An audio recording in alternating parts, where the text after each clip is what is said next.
Good afternoon, everybody. Welcome to the 46th Annual Common Ground Country Fair. We're so excited to be here.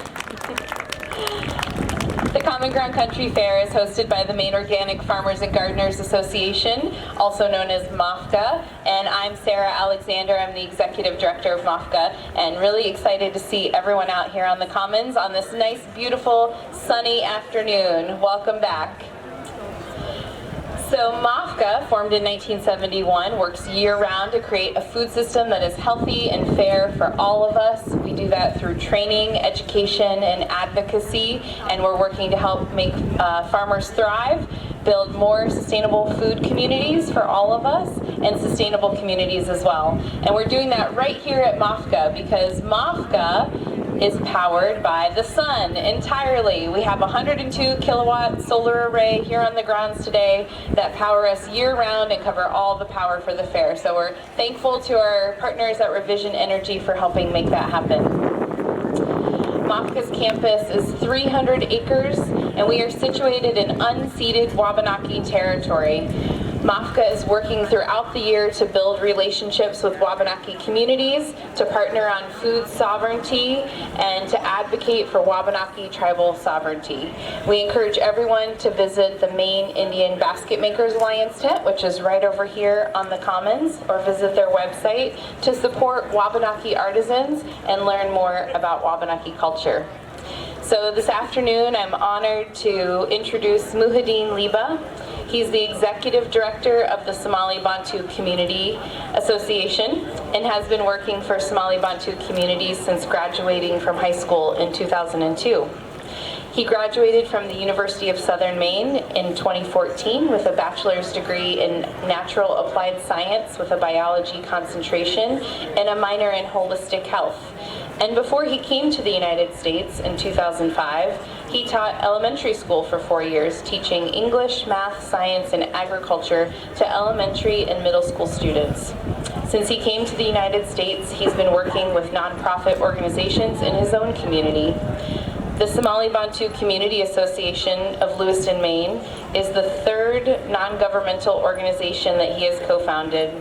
And he's consulted with 7 other nonprofit organizations across New England and New York. His focus has always been food production, security, and sustainability, and he wrote his thesis on that topic. He's currently the executive director overseeing 11 programs in the community, including the farming program, Liberation Farms, which has seen incredible success in the last 2 years. The mission of Liberation Farms is to provide new American farmers access to and culturally appropriate resources for the means of sustainable food production for themselves, their families, and their communities. In his keynote today, Muhidin will speak of Liberation Farms as food justice in action. The farm is a demonstration of the success that is possible when marginalized communities have the opportunity to organize and lead themselves. Please join me in welcoming Muhidin Libah.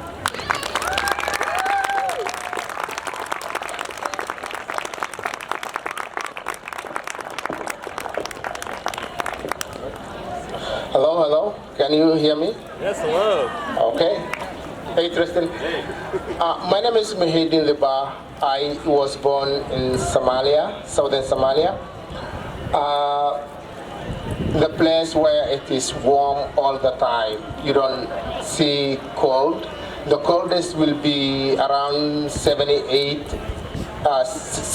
to 78 is the coldest days of Somalia.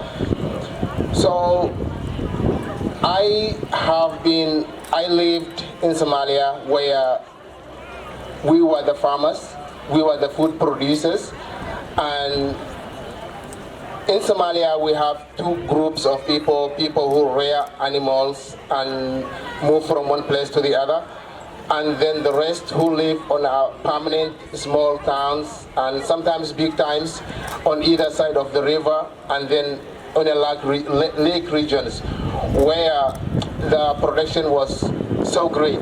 So we own pieces of land. For example, my dad had like 6 pieces of land that had mangoes, lemon trees, coconuts, and in the eyes of the world, my dad could be the richest person because he owned all the things that he needed. But in Somalia, he is the poorest person. We have never seen any other country. We never had any vacation. And at the same time, we were the food basket of the whole country. The Somali Bantus were the farmers who were producing food for the whole country. They were the ones who would wake up early in the morning and go to the farm and do the hard work. At the same time, they are not respected as a farmer. They are not given the price of the food that they qualify. And on top of that, the government doesn't help the people. They only come and take the taxes, and they don't develop the land. They don't give them irrigation systems. Sometimes the river will swell and break and destroy the crops with flood. All those are the things that we have been through. And our people chose to continue farming, even though nothing has been given to them, even though the government did not.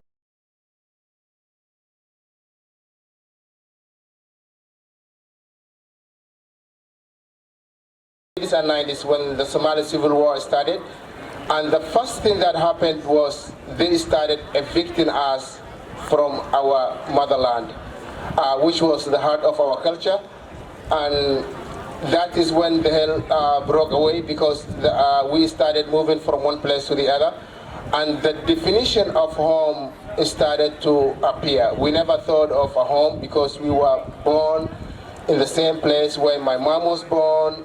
She was in the same place where her mom and dad were born. So we were in the same place for centuries, and we did not have to think about the definition of home. We did not have to think about where is home, because we never traveled, we didn't have any vacations, we were happy where we were. And then we started moving around a few times within the country.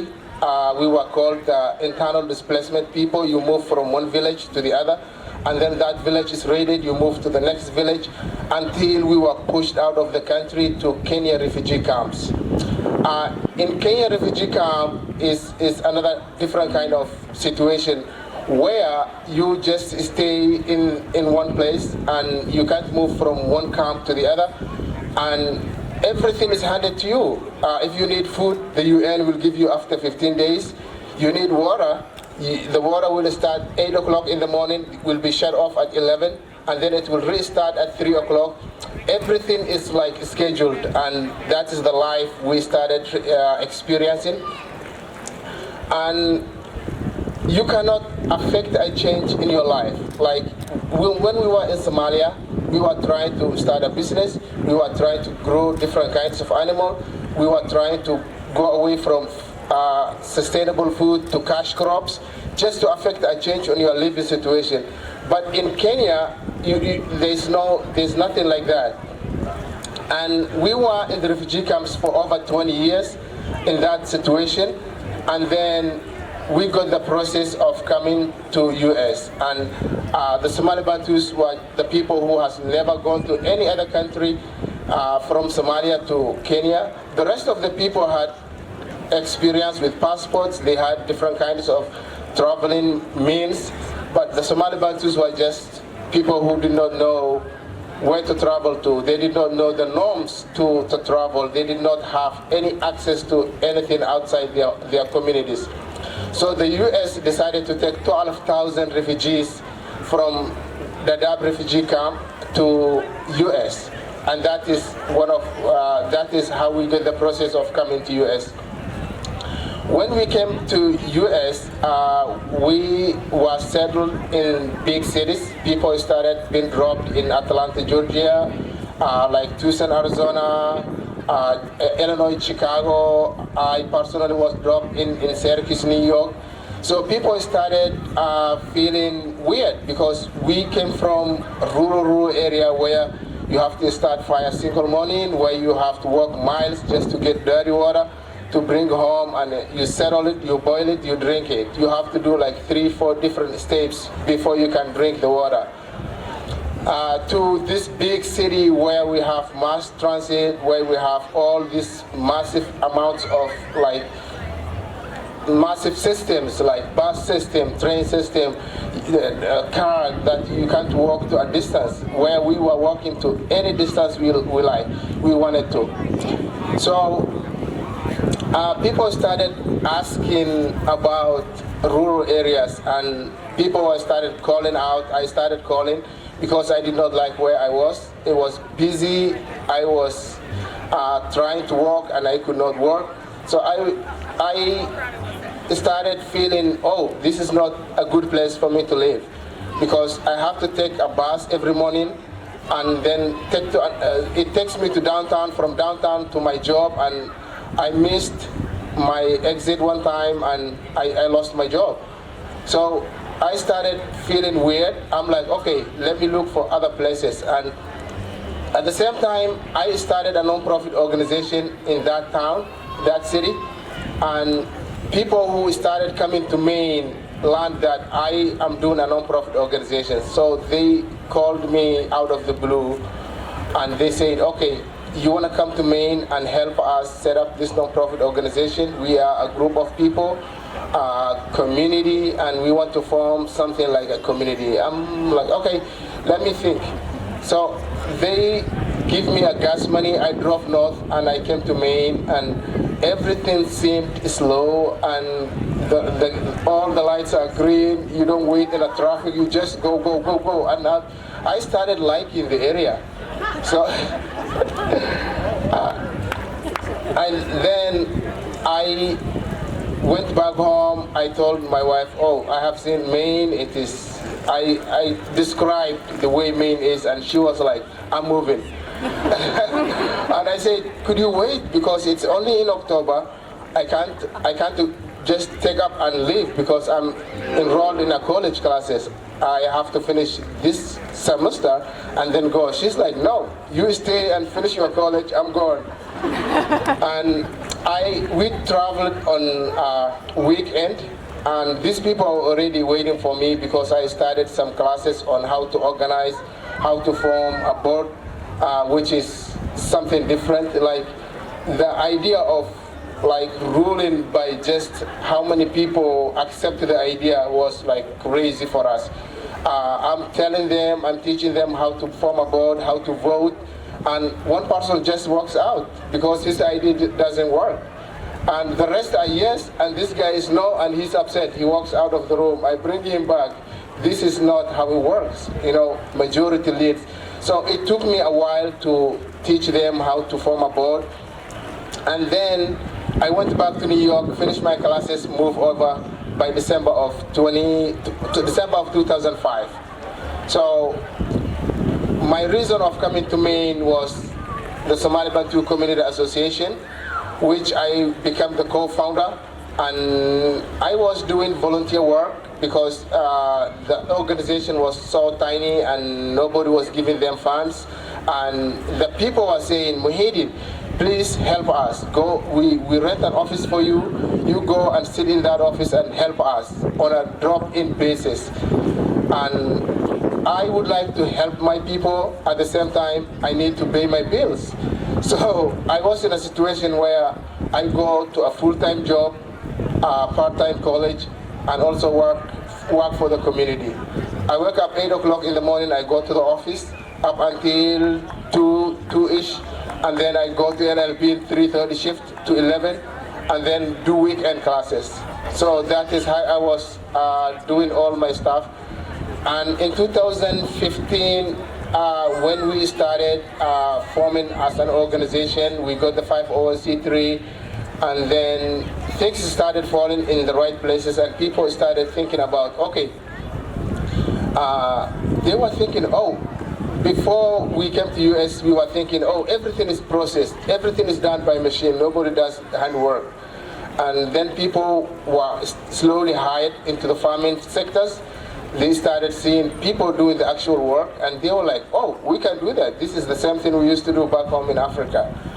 And they started bugging me. They were like, oh, Muhidin, we need to start our own farming project. We can't depend on anybody anymore. So that gave me a task which I did not know where to start. I was looking for land. I would go to somebody and ask for land, any open area. I did not know the system. I did not know the leasing system and what goes into. And then I was talking to my friend Jim Hanna, who is in food systems, and he was also looking on his side. I was looking on my side, and he got a break where this couple was trying to farm, and somebody break a big piece than they wanted, and they give us a section of that. And everybody was like, "Are you guys farmers?" People were stopping for us, just dropping in and talking to us. They are looking at the methods and how we farm, and we did not try to bring in big machinery. We did not try to learn the sophisticated system. We just started simple, our own ways of farming. We started bringing in a small hose, rakes, and everything was done by hand, and people got interested in our program.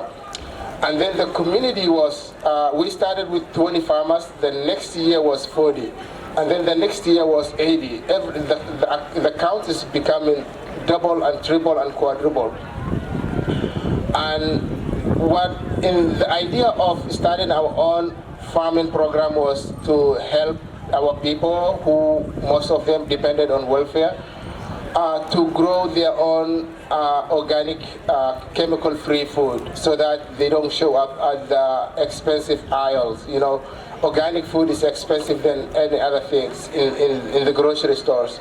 So my idea was for them, because they know, they have the experience, they know the know-how, I wanted them to produce their own. And then we started producing more than we can consume, and that is when the idea of opening up to donation/sale came in. We started partnering with Mainas Feeding Mainas program.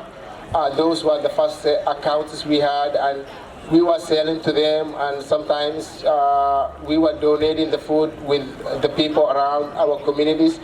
And the food we produce is being donated all the way to New England up to New York. People are coming for the corn, fresh corn, and on every weekend, like yesterday, I had my friends come all over from upstate New York, where I used to be, to just came and have the fresh time with us and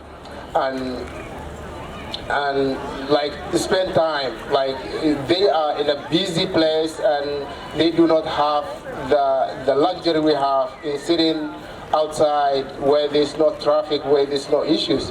So they came to visit us, and we spent the time on weekend afternoons. One issue we had was we could not feed all the farmers in one place, because we are having over 200 farmers. And then we started leasing other places, and nobody could give us a long-term lease. People were like, "Oh, okay, farm with us this year and see what happens next year." And the difficult for me is that if I have 200 farmers and I don't know where to put them next year for sure, that was what was keeping me up at night. And then we started looking at other options, try to have long-term lease, or maybe try to own our own piece of land. We started looking around, thanks to my partners, I can see all of them. Jacob is right over there, Lana, Christina, all of them are here. The people who helped us move the massive things that we were trying to move. So we put our heads together and came up with this idea of buying land together with Maine Farmland Trust helped. Agrarian Trust was the partnership who helped us to fundraise and buy this piece of land. Today we have 103 acres piece of property in Wales. It is 14 minutes away from where I live, but downtown Lewiston is around 22 minutes away. And we are not only farming there, it's a venue where our people and everybody from the community can go and have time with their families. And we have chickens, goats, and also different kinds of productions. And we are still thinking about what we can add there, because we are part of the community and we want to be a productive community. Maybe teach our cultures to the rest of the community, create something where we can share our food. There are different ways of cooking food. We have our own ways. The rest of the communities have their own. So our kids love the American kids foods like the pizza and fast foods, which is not healthy sometimes, but they love it. And we should introduce our food to the rest of the communities. And one of the ideas we are trying to do is have our own commercial kitchen where we can have, this is something we are thinking about, just have a Friday evening dinner where everybody can come and try and test our foods. So just to make that community, the Sabadas, Wales, Lewiston urban area communities, a place where they can go and experience a culture that is not the mainstream culture. One of the challenges we had when we started our sales was that our community was just producing food. They did not have the business model of it. And when we say, okay, we are selling to Mainers, feeding Mainers program, everybody got interested. I want to be part of that. I want to be part of that.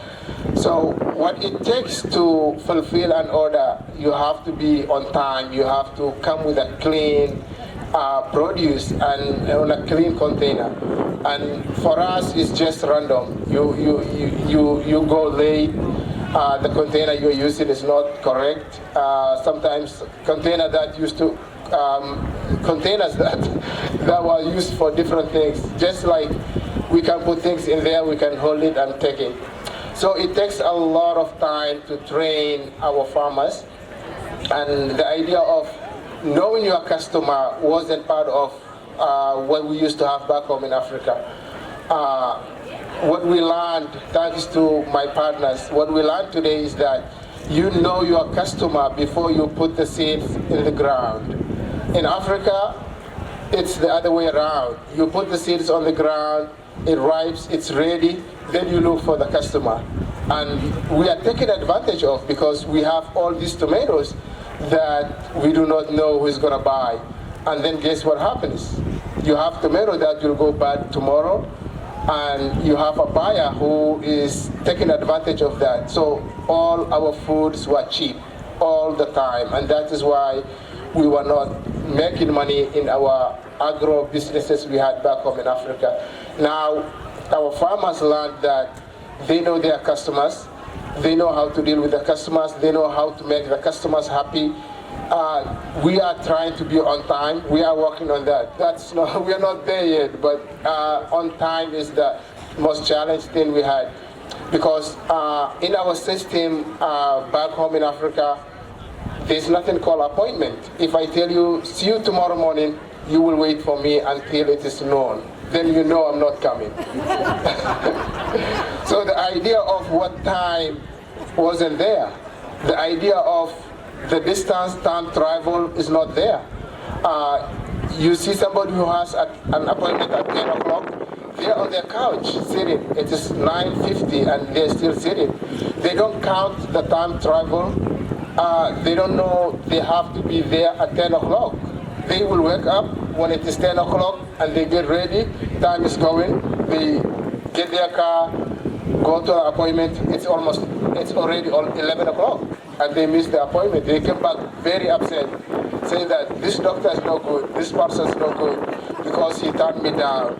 I put all this effort and went there and he turned me down. So all these systems are the things that we are working to correct with our people.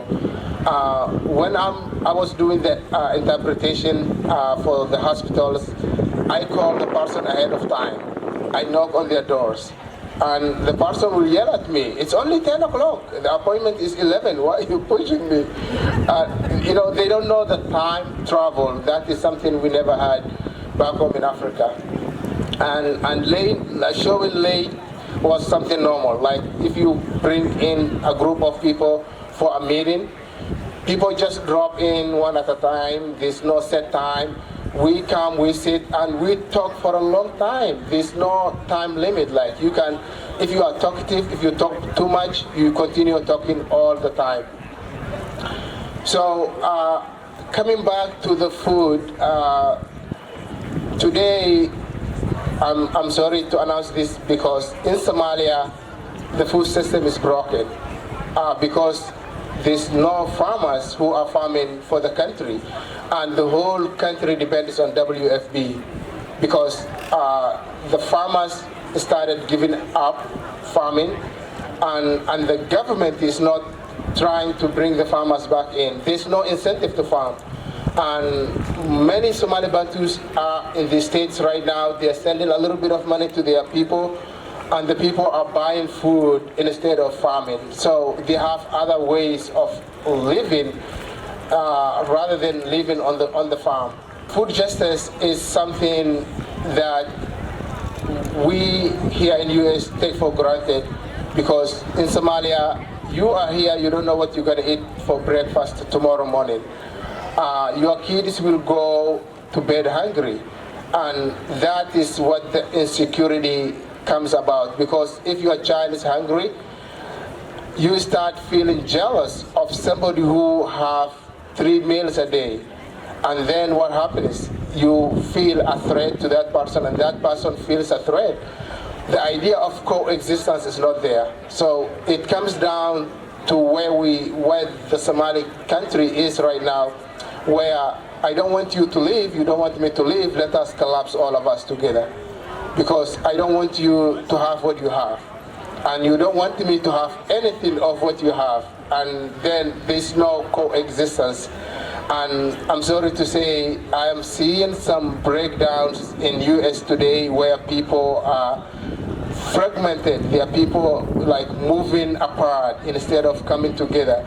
And I have seen that firsthand. And that is where Somalia is right now. And I would say it's not a healthy place. It's not a good way of living. And it only destroys a society. It doesn't build anything. So with that few remarks, I would like to say thank you so much. And I'm sorry I was late and it was crazy out there. Thank you.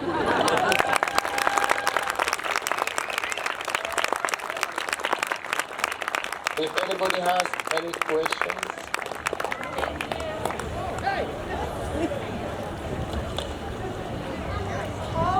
How are you dealing with winters? Yeah, a long story.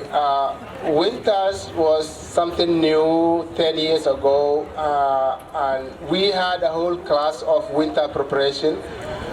We used to see people on slippers, people on t-shirts in the middle of the winter, because we did not know how to appropriately dress for it. And many people get sick out of that because the cold was affecting them. I've seen a lot of people who got asthma out of that, and we're still dealing with it. And luckily now we know we have 2 sets of clothes. The summer clothes are going in, winter clothes are coming out. So we know how to deal with it. Thank you. Are you bringing more people? Bringing more, no, we're not bringing anybody from Somalia because this and the people who would like to be here are the people who are in the refugee camps. The people who are in Somalia would not like to be here. Like, for example, my mom is in Somalia right now, and I tried several times to just bring her over to see her grandchildren. She said no. Yeah, so people doesn't like to come here, and that is one of the reasons why we are not bringing any more people here.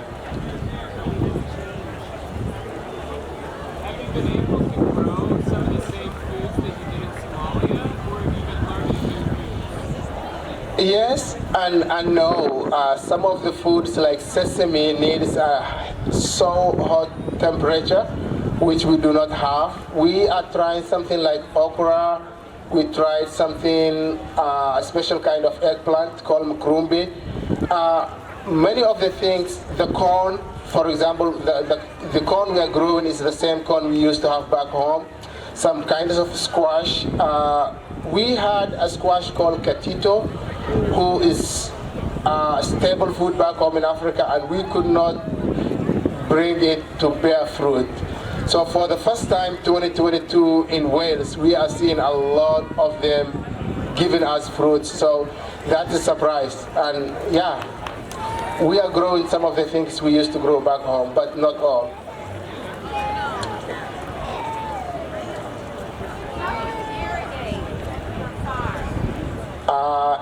The question is, how do we irrigate? We are using drip irrigation system. Again, that is one of the systems we learned here back home in Africa. If you afford to irrigate, you use flood irrigation. You put a pump on the river and you just flood the whole field, which is not sustainable here. So we use drip tapes to put on the beds, and then it drips on the roots of the plant, and we save a lot of water that way. Yeah, so we learned that from here. How can people support SPCA and Liberation Farm? What was that? How can people support SPCA and Liberation Farm? Yeah, we were getting a lot of supports from the community across Maine, and that has been producing, that has been yielding a lot of where we are at right now. And continuous support is something that we appreciate because right now we are on a stable piece of property.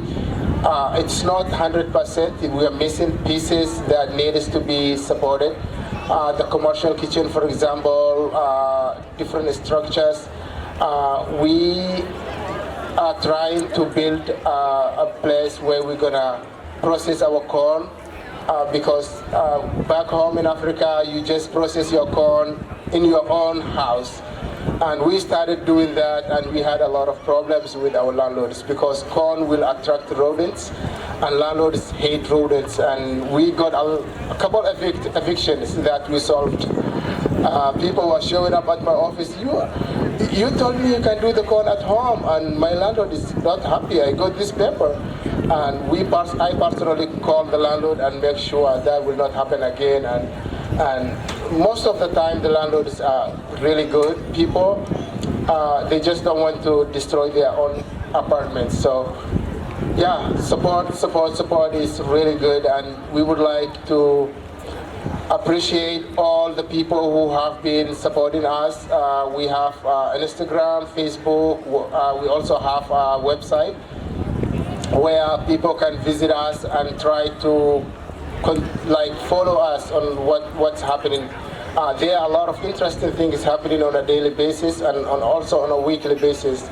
And if you can, it's right on Route 126. If you happen to drive by, please stop by and say hello, because we are seeing a lot of people stopping by, saying hello. Sometimes people will just come, drive through slowly, watch carefully how we do our farming. So we appreciate that. We are happy to introduce our method of farming, which is totally different from the methods used here. So we are open to the community, and we would appreciate anybody who would come and support and learn with us. And even sometimes we will try to do some food tests when we get the commercial kitchen up and running. Please stop by. Thank you.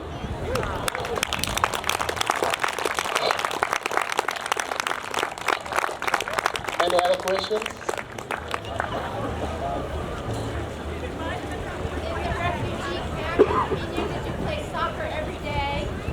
Yes. Oh my God. Yeah, it wasn't a real soccer. When we were young children, our parents were struggling with putting food on the table. So the idea of getting to a store and buying toys wasn't there at all. So for us, we are kids, right? So we need to play. So we were improvising. We were making our own toys to play with. Sometimes you don't know how to make. You have a friend who knows a friend. Then we exchange some things. You get a piece of bread, you give it to them, they give you a toy. And then for soccer, we used to have old socks. Sometimes I was in trouble one time. I stole one sock from my dad, put the stuff in it there, and made a ball out of it. So my dad was looking for the socks, and we are playing two teams. It was a really hard game, and my dad came in and grabbed the ball from us and threw this stuff away, and I was in big trouble. So that was the soccer of that day. Yeah.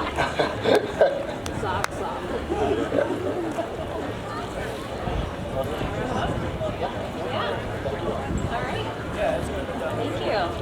All right, let's hear it again for Muhidin. Thank you so much for being here. We really appreciate it. We hope everybody enjoys the rest of the Common Ground Country Fair. We do encourage you to go to the Somali Bantu Community Association website to learn more. And I think Muhidin will be here for a few minutes if anybody wants to come say hi or ask additional questions. So thanks so much and enjoy the rest of your afternoon.